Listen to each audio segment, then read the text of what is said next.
அல்லேலூயா! கர்த்தர் நல்லவர். அவர் கிருபை என்றும் உள்ளது. இந்நாள் வரை நம்மை கண்மணி போல பாதுகாத்து, ஒரு தீங்கும் அணுகாமல் இந்நாள் வரை நம்மை வழிநடத்துகிறார். ஆமென். அல்லேலூயா! அவர் இன்றும் மாறாதவர். ஆமென்.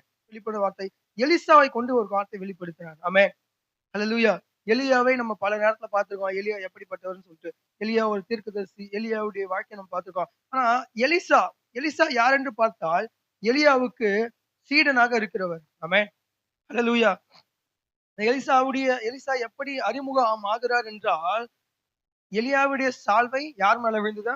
எலிசா மேல் விழுந்து, அவர் என்ன பண்றாரு? ரெட்டிப்பான நன்மை பெற்றுவார். இந்த இந்த காலைவெளியிலும் கர்த்தர் வெளிப்படுத்திய வார்த்தை. எலிசா யார் முதலாவது? எலிசா என்ன செய்தார்?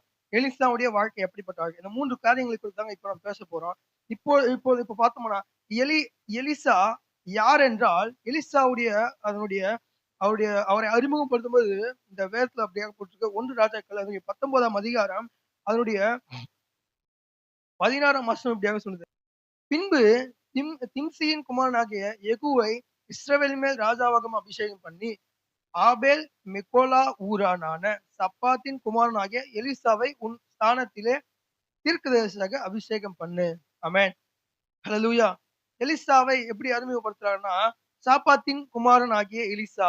எலிசா யார் என்று பார்த்தால், அவர் என்ன பண்றாருன்னா, ஒரு விவசாயம் செய்கிற குடும்பத்தை சார்ந்தவரா இருக்கிறார். ஆமென். கர்த்தர் சொல்றாரு என்ன சொல்றாருன்னா, "நீ என்ன பண்ணு, உன் ஸ்தானத்துல என்ன பண்ணு, அபிஷேகம் பண்ணுன்னு" சொல்லிட்டு அந்த இடத்துல சொல்லும்போது, எலிசா எப்படி அறிமுகப்படுத்துறாருன்னு பார்த்தீங்கன்னா, எலிசா யாரா இருக்காருன்னா, சாப்பாத்தின் குமாரன் ஆகிய இருக்கார். ஆபேல் மெ ஆ ஆபேல் மெகொலாவின் ஊரானாகிய எலிசான்னு சொல்லிட்டு வேதம் சொல்லுது. இந்த ஊர் எப்படிப்பட்ட ஊர் என்றால், அ ஒரு நதிக்கு அருகாமையில் உள்ள ஊராம். ஆமென். பூட்டுகிற அந்த தொழிலை செய்து கொண்டிருக்கார். இந்த இடத்துல நம்ம பார்க்கிறோம் எலிசா யார் என்று பார்க்கிறோம். ஒரு ஒரு சாதாரண ஒரு குடும்பத்திலிருந்து பிறந்த ஒரு மனிதனாக காணப்படுகிறார் எலிசா. அவரை கர்த்தர் என்ன பண்றாரு? தெரிந்தெடுக்கிறார். கர்த்தர் தெரிந்தெடுக்கிற காரணமா எலிசா என்ன செய்கிறார் என்று பார்த்தா, எலிசாவுடைய வாழ்க்கையில நம்ம பார்க்க போற 3 காரியங்கள் இப்ப நான் இருக்கு. முதலாவது காரியம் எலிசா என்ன பண்றாருன்னா, கீழ்ப்படிகிறார். ஆமென்.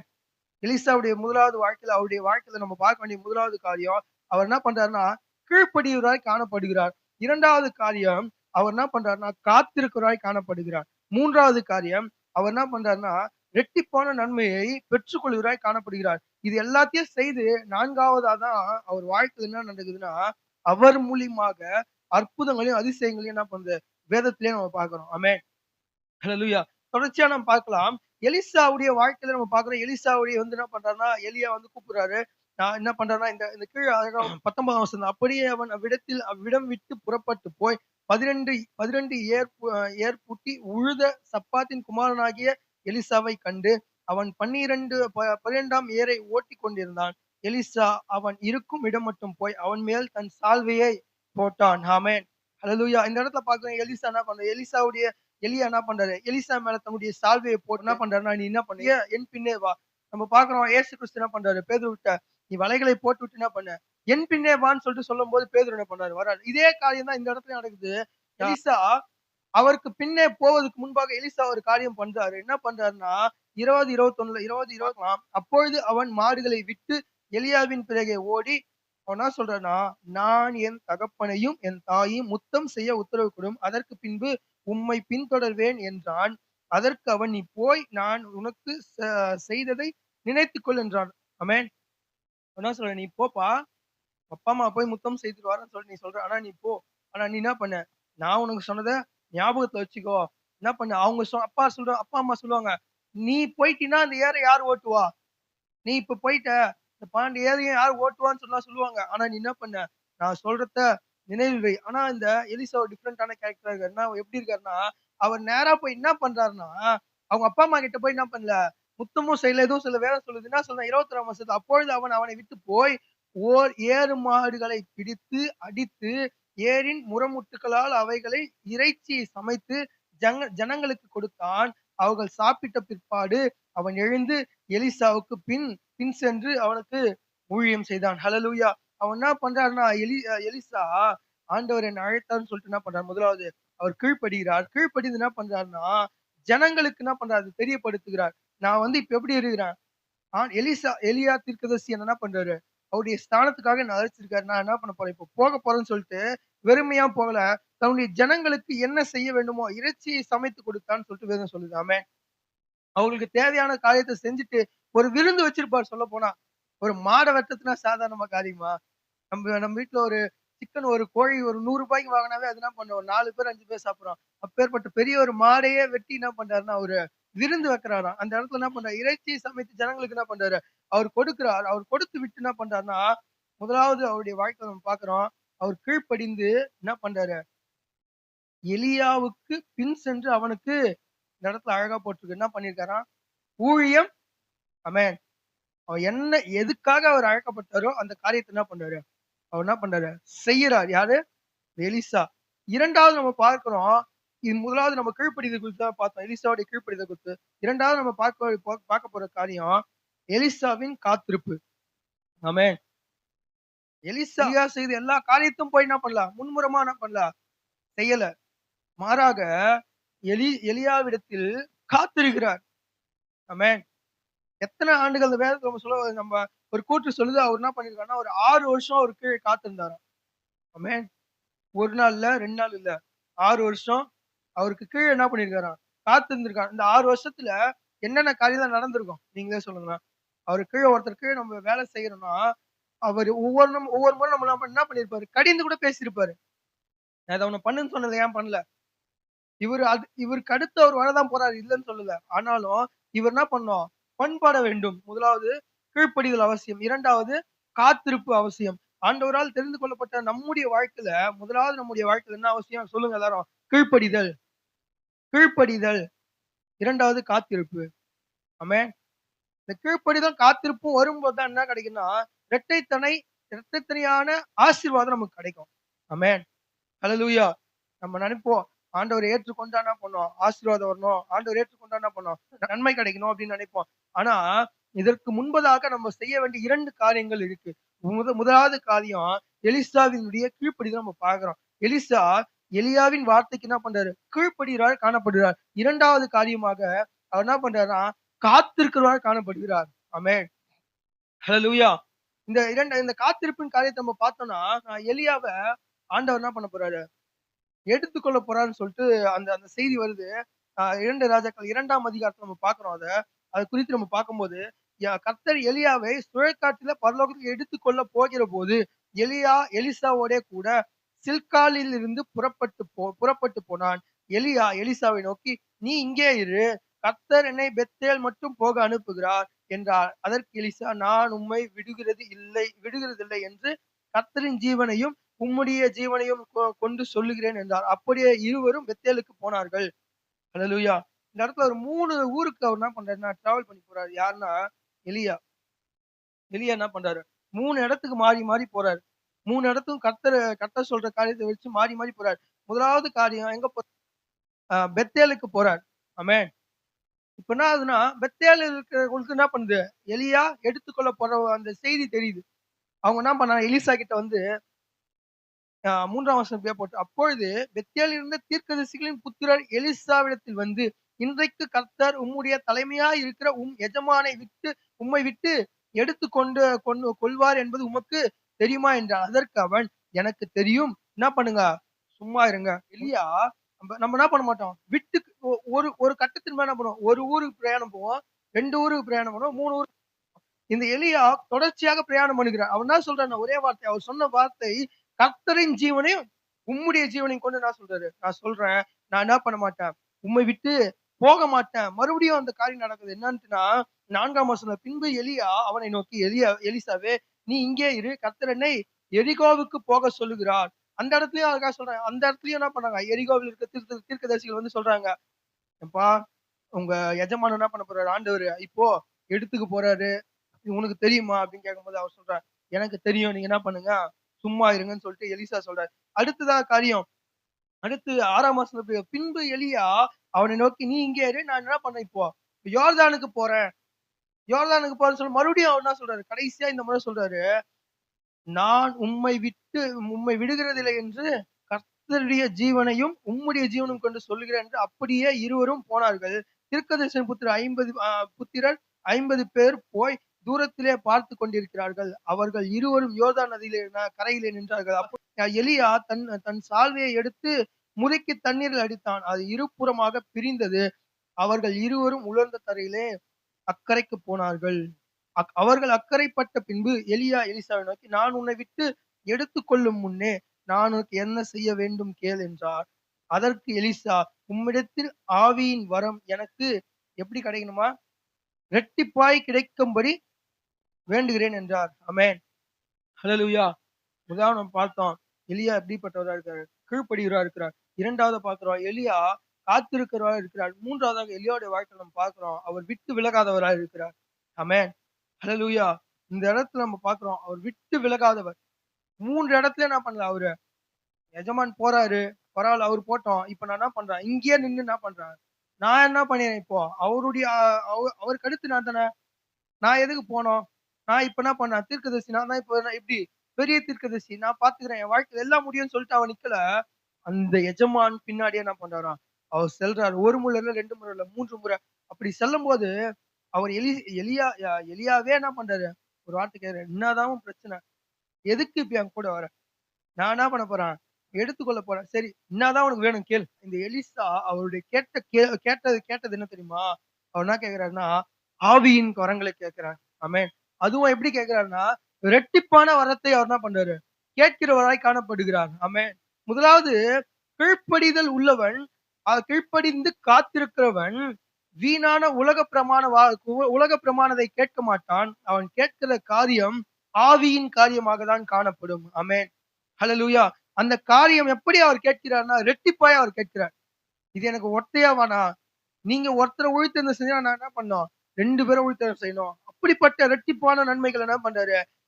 எலிசா என்ன பண்றாரு? கேட்கிறார். அதற்கு அவர் சொல்றாரு என்ன சொல்றாருன்னா, அதற்கு அவன் அரிதான காரியத்தை கேட்டார். உன்னை விட்டு நான் எடுத்துக்கொண்டு படுகையில் என்னை நீ கண்டால் உனக்கு கிடைக்கும், இல்லாவிட்டால் கிடைக்காது என்று அவர்கள் பேசிக் கொண்டிருக்கும் போது இதோ அக்கினி ரதமும் அக்கினி குதிரைகளும் அவர்கள் நடுவாக வந்து இருவரையும் பிரித்தது. ச எலி எலியா சுழற்காற்றிலே பரலோகத்துக்கு ஏறி போனான். அதை எலிசா கண்டு, என் தகப்பனே, இஸ்ரவேலுக்கு ரதமும் குதிரை வீரருமாய் இருக்கிறவரே என்று புலம்பினான். அவனை அப்புறம் காணாமல் தன் வஸ்திரத்தை பிடித்து 2 துண்டாக கிழித்தான். பின்பு அவன் எலியாவின் மேல் இருந்து கீழே விழுந்த சால்வையை எடுத்து திரும்பவும் யோர்தான் கரையிலே நின்றான். ஆமென். ஹல்லேலூயா. இந்த இடத்துல நம்ம பார்க்கிறோம். எலிசாவுடைய வாழ்க்கையில எலிசா என்ன பண்றாருன்னா, அரிதான காரியத்த கேட்கிறாரு. நம்ம கேட்கறது என்னன்னா, எனக்கு ஒரு என்ன பண்ணணும், ஒரு பெரிய வீடு வாங்கணும். நான் என்ன பண்ணணும், ஒரு பெரிய கார் வாங்கணும். நான் என்ன பண்ணணும், பெரிய லெவல்ல இருக்கணும். நான் ஒரு பார்க்குற கௌரவமா இருக்கணும். நம்ம பல நேரத்துல நம்ம கேட்கிறோம். ஆனா அந்த எலிசா கேட்கிற காரியம், எனக்கு இதெல்லாம் வேணாம். இந்த காரியம் எப்படிப்பட்ட காரியம்னு சொல்லிட்டு வேதம் சொல்லுது பாருங்களேன். அரிதான காரியமா. ஆமென். இப்படிப்பட்ட அரிதான காரியங்கள நம்ம பெற்றுக்கொள்ளணும்னா, நம்ம முதலாவது எப்படி இருக்கணும்? கீழ்ப்படிதல் உள்ளவராக இருக்கணும். 2வது காத்திருப்பு உள்ளவராக இருக்கணும். 3வது விட்டு விலகாதவர்களா இருக்கணும் நம்ம. ஆமென். இந்த 3 காரியத்த நம்ம வாழ்க்கையில கடைபிடிக்கும்போது, நம்மை கொண்டு ஆண்டவர் அற்புதங்களை செய்வார். ஆமென். ஹல்லேலூயா.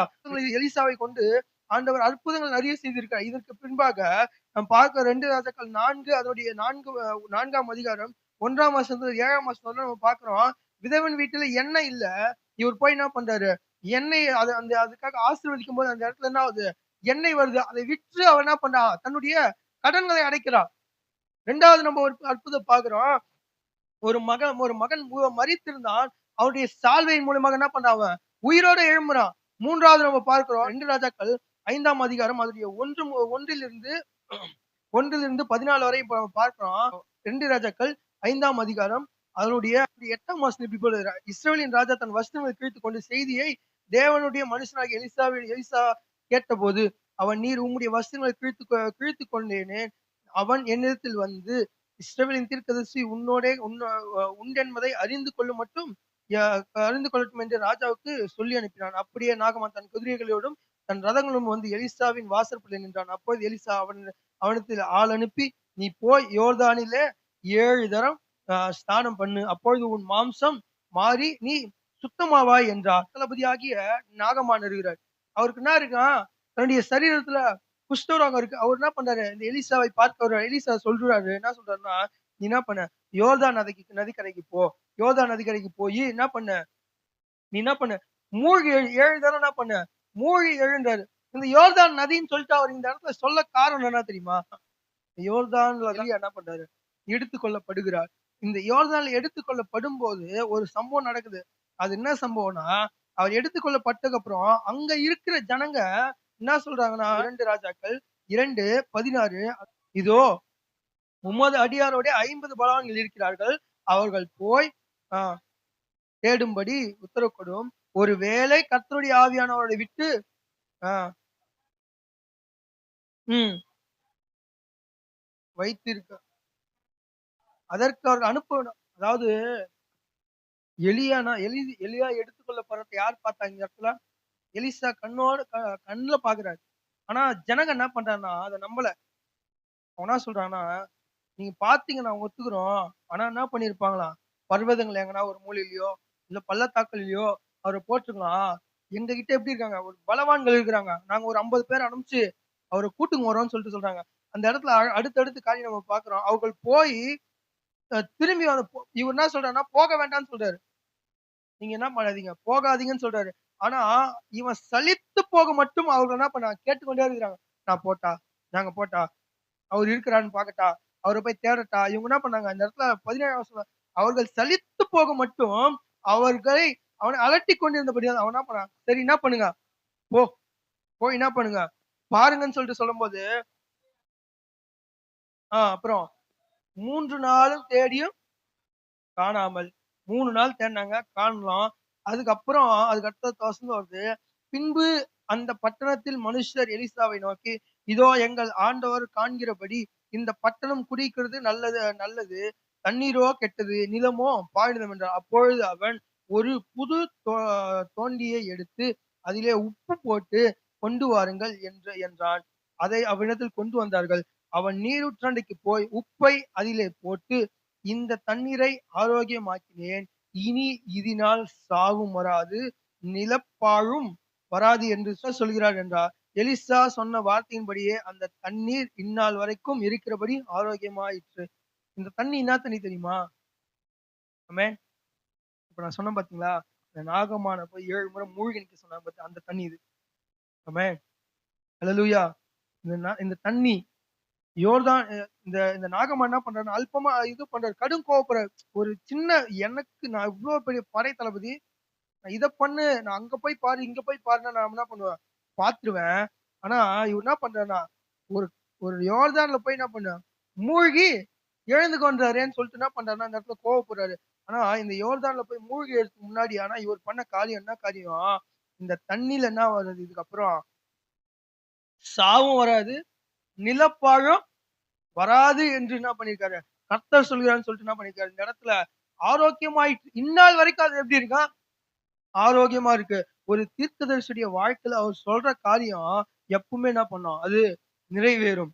ஆமென். அந்த தீர்க்கதரிசி எப்படிப்பட்ட தீர்க்கதரிசியா இருக்க வேண்டும்? முதலாவது கீழ்ப்படிகிறவராகவும், காத்திருக்கிறவராகவும், விட்டு விலகாதவராக இருக்கும்போது, அவருடைய வாழ்க்கையில எல்லா காரியமும் என்ன பண்ணும்? நடக்கும். ஆமென். அல்லேலூயா. அவர் செய்கின்ற காரியம் நம்ம பார்க்க யோர்தான்ல என்ன பண்ண மூழ்கியது. அது ஒரு 3வது அற்புதம். 4வது என்ன அற்புதம்னா, உணவை பெருக்கிறாரு. பார்த்தீங்கன்னா, நம்ம 4ஆம் அதிகாரம் அதனுடைய 42, 42ல 44 பார்க்கிறோம். அந்த இடத்துல என்ன இல்லையா சாப்பிடுறதுக்கு அப்பம் இல்ல.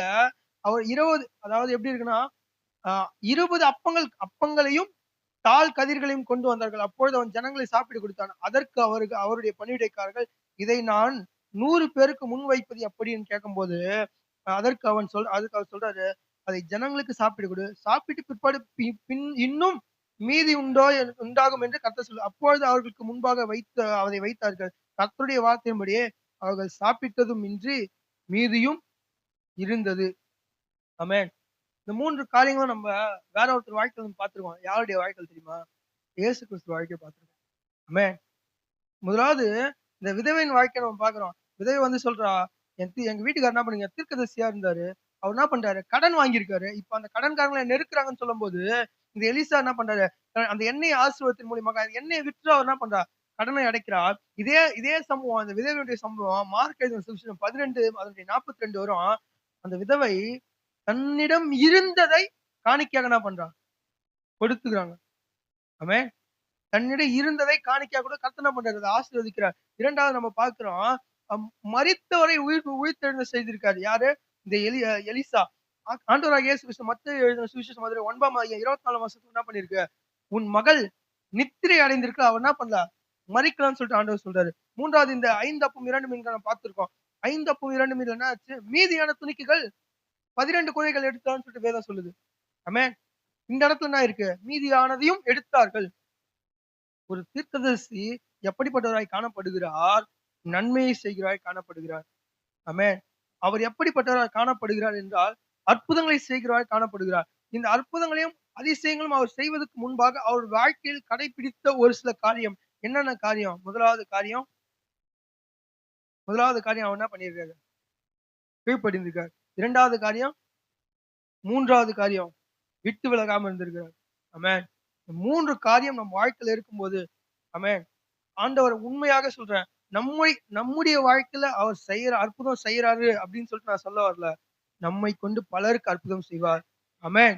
அவர் நம்முடைய எனக்கு அவர் அற்புதம் இப்ப எலிசாவுக்கு அற்புதம் செஞ்ச மாரி எதுவும் இல்ல. பாத்தீங்கன்னா, எலிசா எப்படி இருக்காரு? மொட்டை தலையா இருக்கிறாரு. அந்த அந்த அந்த ஊர் அந்த ஊர்ல இருக்க சின்ன பசங்கலாம் மொட்டை தலையான்னு சொல்லிட்டு அவர் என்ன பண்றாங்க? கிண்டல் பண்ணும்போது அவர் என்ன சொல்றாருன்னா, அந்த பிள்ளைகள் சபிக்கும்போது காட்டுல இருந்து கரடிங்க வந்து என்ன பண்ணிருக்கு? அந்த பிள்ளைகள பட்சித்து போடுன்னு சொல்லிட்டு வேதம் சொல்லுது. ஆமென். அவருடைய வாழ்க்கையில தூஷணம் தான் அதிகம். ஒரு தீர்க்கதரிசியுடைய வாழ்க்கையில முதலாவது இருக்க வேண்டிய காரியம் ஒரு கீழ்ப்படிதல் இருக்கணும். காத்திருப்பு இருக்கணும். என்ன பண்ணியிருக்கணும்? விட்டு விலகாம இருந்திருக்கணும். நம்ம சபையில கூட நம்மளுடைய வாழ்க்கையில நமக்கு ஆண்டவர் ஒரு அற்புதத்தை செய்யணும் அப்படின்னு சொல்லிட்டு நம்ம நினைக்கிறோம். ஆனா ஆண்டவர் சொல்றாரு, நான் உனக்கு அற்புதம் செய்யல. உன்னை கொண்டு பலருக்கு அற்புதம் செய்ய விரும்புகிறேன். ஹல்லேலூயா. அதற்கு நம்ம என்ன பண்ணணும்? முதலாவது கீழ்ப்படிகிறவரா இருக்க வேண்டும். சமீபத்துல நம்ம நம்ம ஆரம்பிச்ச கூட்டம்லாம் நம்ம பார்க்கிறோம். முதலாவது சபையே நிரம்புச்சு. ஒருத்தர் கம்மியானாங்க. இப்போ ஒரு 5, 6 பேர் இருக்கிற மாரி ஆயிடுச்சு. முதலாவது அவருடைய சமூகத்துல என்ன பண்ணோம்? காத்திருக்கணும். ஆமென். நம்மளுடைய பல பல தடைகளுக்கு காரணம் என்ன தெரியுமா? நம்ம ஆண்டவர தேடாததுக்கு காரணம் என்ன தெரியுமா? அவர்கிட்ட இருந்து நம்ம பெற்ற நன்மைகள். ஆமென். நன்மை கிடைக்கிற வரைக்கும் நம்ம என்ன பண்றோம்? ஆண்டவர என்ன பண்றோம்? தேடுவோம். நன்மை கிடைக்கிற வரையிலும் ஆண்டவரையே நோக்கி பார்ப்போம். எல்லா கூட்டங்களுக்கும் வருவோம். எல்லா ஜெபத்துக்கும் கலந்துப்போம். எல்லாம் பண்ணுவோம். நன்மை கிடைச்சதுக்கு அப்புறம், அந்த நன்மைய காரணமா வச்சு என்ன பண்ண முடியல இப்போ? கூட்டத்துக்கு வர முடியல. ஜெபத்துக்கு வர முடியல. முதலாவது காரியம் நம்ம கீழ்ப்படிந்து, காத்திருந்து, விட்டு விலகாது இருக்கணும். ஆமென். ஹல்லேலூயா. 2 காரியம் மட்டும் இல்ல. விட்டு விலகாது இருக்கணும். எனக்கு நன்மை கிடைச்சிச்சு. நான் காத்திருந்தேன். நான் கீழ்ப்படிஞ்சேன். இந்த காரியம் எல்லாம் எனக்கு கிடைச்சிருச்சுன்னு சொல்லிட்டு நம்ம என்ன பண்ணிறோம் தெரியுமா? பல நேரத்துல விட்டு விலகுறவராய் காணப்படுகிறோம். ஆண்டவருடைய ஆலயத்துல நம்ம பார்க்கிறோம். நம்முடைய சபையிலே மட்டும் பெண்கள் ஜெபம், ஆண்கள் ஐக்கியம் நடக்குது. இரவு ஜெபங்கள் நடக்குது. காத்திருப்பு கூட்டங்கள் வாரம் நடக்குது. ஆனா எத்தன பேர் நம்ம இங்க கலந்துக்க முடியுது? ஆமென். நம்முடைய பலவீனங்கள் இருக்கும் தான். ஆமென். ஹல்லேலூயா. விட்டு விலகாமல் இருக்கிறவருடைய வாழ்க்கையில அவருடைய வாழ்க்கையில அற்புதம் நடக்குதோ நடக்கலையோ, ஆனா அவர்களை கொண்டு ஆண்டவர் பல பேருக்கு நன்மையான காரியங்கள அவர் என்ன பண்ணுவாரு? விளங்க செய்வார். ஆமென். நம்முடைய வாழ்க்கையில நம்முடைய காரியங்கள், அதிசயங்கள், அற்புதம் நம்ம வாழ்க்கையில நடக்கல, நன்மைகள் நடக்கலன்னு சொல்லிட்டு நீங்க கவலைப்படலாம். ஆனா நீங்க அவரை விட்டு விலகாம இருக்கும்போது, ஆல்ரெடி எல்லாருமே என்ன பண்ணிருக்கீங்க? கீழ்ப்படிந்து தான் இருக்கிறீங்க ஆண்டவருக்கு. ஆமென். ஆண்டவர் என்ன பண்றீங்க? காத்துக்கொண்டு தான் இருக்கிறீங்க. ஆனா நம்ம வாழ்க்கையில நம்ம ஒரு ஒரு காரியத்த நம்ம தவற விட்டுட்டு இருக்கோம். என்ன தவறு வரும்னா, விட்டு விலகிறோம். ஆமென். ஜெபத்துக்கு விட்டு விலகுறோம். ஆலயத்துக்கு விட்டு விலகுறோம். இதே காரியம் இதே நாள்ல நம்முடைய உறவினர்கள் நமக்கு ரொம்ப நெருக்கமானவர்களுக்கு ஒரு நிகழ்ச்சி என்றால், நாம் அந்த இடத்திற்கு கடந்து செல்லாமல் இருப்போமா? ஆமென். இதே நாள்ல இந்த காத்திருப்பு கூட்ட மாலையிலேயே ஒரு ஃபங்ஷன், ஒரு பர்த்டே ஃபங்ஷன் ஒரு நெருங்கிய நெருங்கிய ஒரு நபருக்கு அவருடைய பிள்ளைகளுக்கு முதல் பிறந்த நாள். அவர் ஒரு விழாவா வச்சிருக்காருன்னும்போது, நம்ம கடந்து செல்லாம விட்டுருவோமா? ஆமென். விட்டு விலகிடுவோமா அந்த இடத்துல இருந்து? நல்ல ஒரு காரியத்த புரிஞ்சுங்க. நீங்க அந்த ஃபங்ஷன விட்டீங்கன்னா, உங்கள அவங்க விட்டுருவாங்க. ஆமென். நீங்க அவருடைய ஃபங்ஷன நீங்க விட்டீங்கன்னா, அடுத்த முறை உங்கள கூப்பிடாம விட்டுருவாங்க. ஆனா நீங்க ஆண்டவர விட்டீங்கன்னா கூட, ஆண்டவர் ஒருபோதும் உங்கள தள்ளாட விடுவதில்லை. அவர் மீண்டுமாய் உங்கள தான் தேடுவார். காரணம் என்னன்னா, அவர் என்ன பண்ணிருக்கிறார்? நம்மை தெரிந்திருக்கிறார். ஆமென். ஹalleluya. இந்த இடத்துல அழகா சொல்லியிருக்கோம். எலிசாவின் மேல் உன் சால்வையை என்ன பண்ண? போடுன்னு சொல்லிட்டு ஆண்டவரா கர்த்தர் சொல்லியிருக்காராம். ஆமென். எதுக்காக என்னை ஆண்டவர் தேர்ந்தெடுத்திருக்கார். முதலாவது. ஆமென். நான் விட்டு விலகுனாலும் என்ன பண்ணியிருக்காரு? ஆண்டவர் என்ன பண்ணியிருக்காரு? தெரிந்தெடுத்துருக்கார். என்னுடைய வாழ்க்கையில நான் காத்திருப்பு இருக்கும், கீழ்ப்படிதல் இருக்கு. ஆனா என்னுடைய வாழ்க்கையில் குறையான இருக்குதுன்னா அது விட்டு விலகுதல். நான் என்ன பண்ண மாட்டேன் இதுக்கப்புறம். விட்டு விலகாம ஆண்டவருக்கு எத்தன பேர் உண்மையா சொல்ல முடியும்? நான் விட்டு விலக மாட்டேன். நான் விட்டு விலக மாட்டேன். நல்லா ஒண்ணு புரிஞ்சுங்க. நம்ம ஆலயத்துல இந்த கூட்டம்லாம் நடக்கிறதுக்கு காரணம், வீண் வார்த்தைகளுக்காக இல்ல. நம்மளுடைய ஆவியின் வளர்ச்சிக்காக. ஆமென். ஹalleluya. நம்முடைய ஆவியில நம்ம வளர்றதுக்காக. இந்த இடத்துல நம்ம பார்க்கிறோம், எலிசா இப்படி விட்டு விலகாதனால தான் எப்படிப்பட்ட நன்மையை பெற்றுக்கின்றது? இரட்டைத்தனையான அந்த அந்த நன்மையை பெறுறாரு. ஆவியின் வரத்த இரட்டைத்தனையா பெறுறாரு. நம்ம வாழ்க்கையில ஒரு தனியான ஆவிக்குரிய வரங்களே என்ன பண்ண முடியல? பெற முடியல. காரணம் நம்ம பல நேரத்துல என்ன பண்றோம்? ஆண்டவர விட்டு விலகுறோம். ஜெபங்களுக்கு விட்டு விலகுறோம். காத்திருப்புக்கு விட்டு விலகுறோம். உபவாசங்களுக்கு விட்டு விலகுறோம். ஐக்கியத்துக்கு விட்டு விலகுறோம். பல நேரத்துல விட்டு விலகும்போது என்ன நடக்கும் தெரியுமா? எதுவுமே நம்ம வாழ்க்கையில தடையா இருக்கும். ஆமென். நம்ம விட்டு விலகாதபடி அவரையே நோக்கி நம்ம பார்க்கும்போது கர்த்தர் நன்மையான காரியங்கள் நம்ம வாழ்க்கையில செய்வார். கர்த்தருடைய நாமம் மகிமைப்படுவதாக. ஆமென்.